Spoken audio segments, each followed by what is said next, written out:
Hi everyone, welcome to Learn With Me series.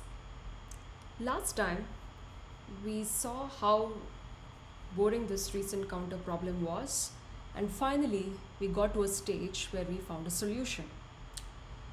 So, for those who did not see the previous video, let me give you a quick summary of what we did.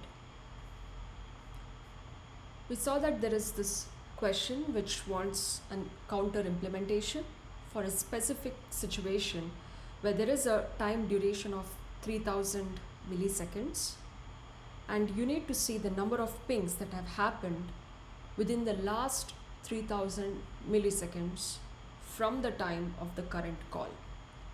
So let's say the ping was at 3001 second, then you want to know from this second to 3000 second before that, which is represented by this red line. You want to know how many different pings have happened. So in this case it was 1, 2, 3 and so on. So we used array list in Java to count the different pings that have happened in different time range. So the solution was accepted, and then, well, what is interesting is the runtime took 22 milliseconds, but there were other which took lesser time. Another so-called cue or hint is that this question was part of this queue structure, right? So what does that tell you?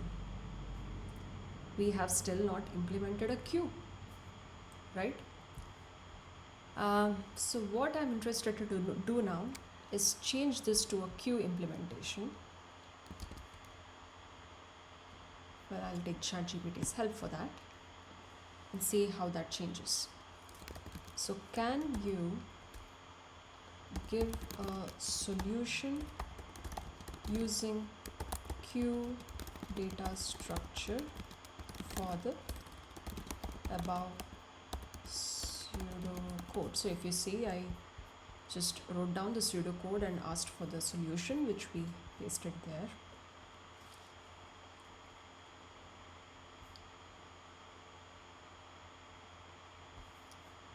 So the main word here is first in, first out. So in this question, what we see is we remove the first element of this array list based on this condition, right? So what came in first was the first one to go out. That is a really big queue for queue.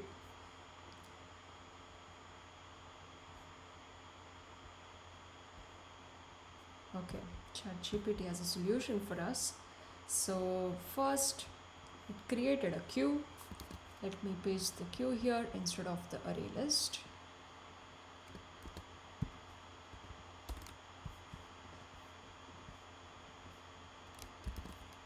I just realized in this time of ChatGPT I should at least know how to paste, right?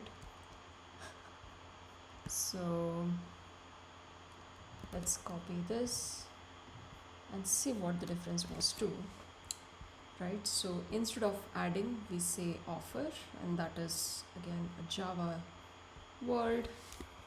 Basically we are adding an element into the queue, and then so if the queue is not empty, and just look at the first element in the queue, so you just peek into the queue, you just don't interact with it, you just look at it, and then you say if this is the condition, then you pull or remove the element from the front of the queue. Well, if it is a queue data structure, you have to remove it from the front, but in Java you have an option to remove it from the back and so on. So just be careful. In Java, at least you need to know that you have to add the element at the end, and then you have to remove the element from the beginning. So I will remove these previous code.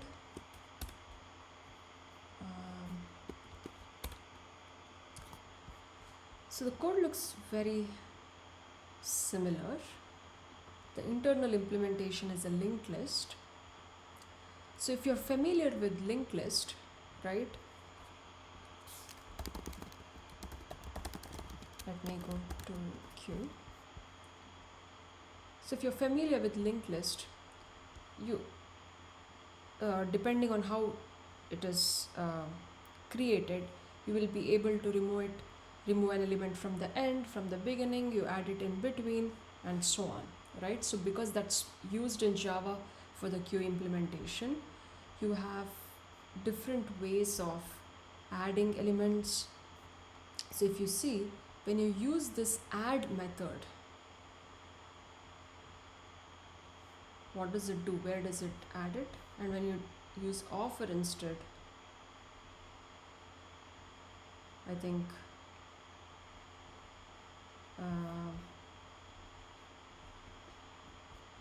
okay, I wanted to show something, I don't know where that is.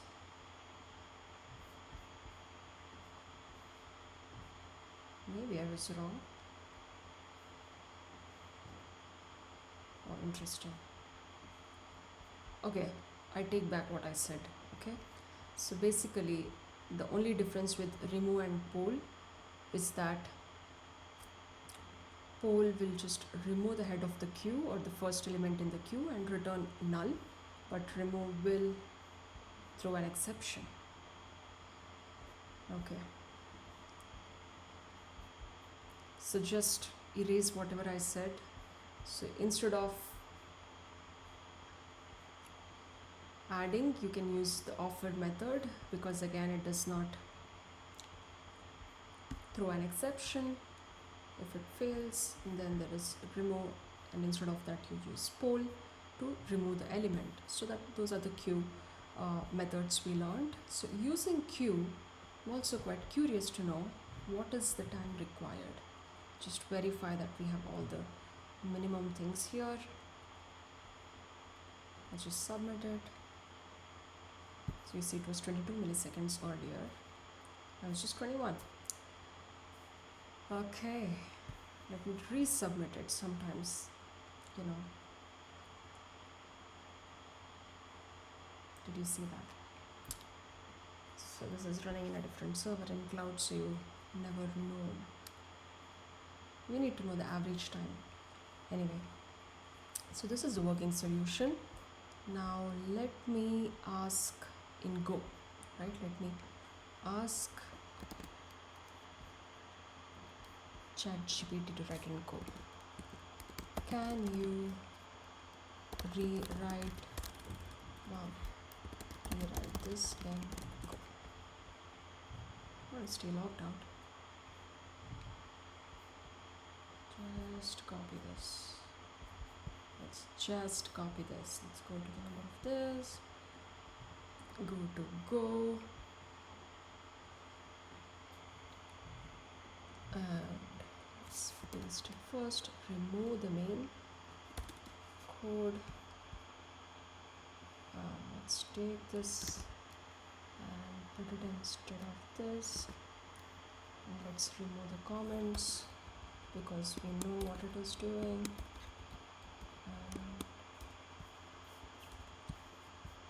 Let's remove these imports. Let's add these two instead of this.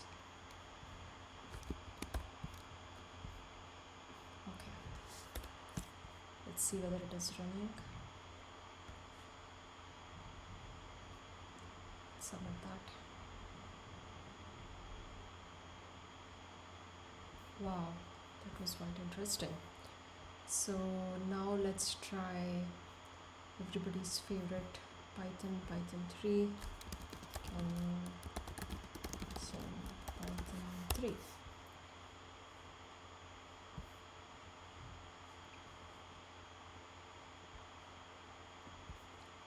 So let's go back, and now remove this. Let's remove this.